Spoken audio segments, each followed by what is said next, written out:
أعوذ بالله من الشيطان الرجيم بسم الله الرحمن الرحيم وصلى اللهم وبارك وأكرم على نبينا المصطفى وعلى آله وصحبه أجمعين وبعد السلام عليكم. Masu kallon da sauraron mu muna muku barka da warhaka, barka da sake saduwa da mu a cikin shirye-shiryen mu na Tilawa Online TV. Tambaya ce aka yi min yau za ta kai kwana biyu kuma sai naga an ƙara jaddada ta. Wannan tambaya ba ta komai bace, shine abin da yake damun mutane na yau da kullum shine matsalar sanyin mara.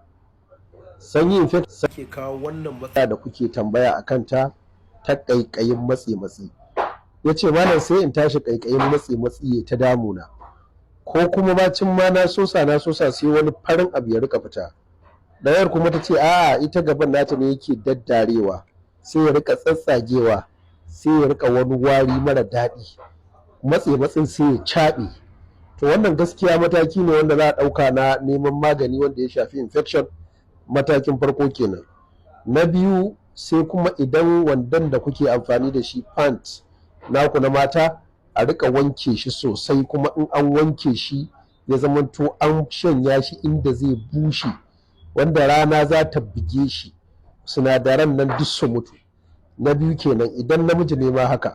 Sannan abu na ƙarshe shine a tabbatar da in an fito wanka a samu tawul ko wani abu a rika goge matsin nan sosai, kuma ka ai gaggawar sa wando ko ka gaggawar sa wuya a ce za a fita a lokacin, a bar gurin ya sha iska sannan a sa kayan da za a sa. Wannan shine ƙarin bayani. Akwai mayamaye guda uku wanda za a haɗa ai amfani da shi na katta kwana, amma tabbas shine sai an yi amfani da maganin infection. Waɗannan mayamaye ga su kamar haka. Na farko za a samu man zaitun, za a samu man kanunfari, za a samu man na'ana. Waɗannan mayuka guda uku su za ki samu, su za ka samu, mace za ta yi, namiji zai yi, ba bambanci. So aka samu waɗannan mayuka sai a ɗebe su. Misali zan haɗa muku yadda abin zai yi, ɗaya ba zai fi ɗaya ba, ɗaya ba zai kashe ɗaya ba, ɗaya ba zai shiga aikin ɗaya ba. Misali shine man zaitun, aka samu irin ƙaramar kwalban nan wadda ake saida ta 1000 na man zaitun ya isa.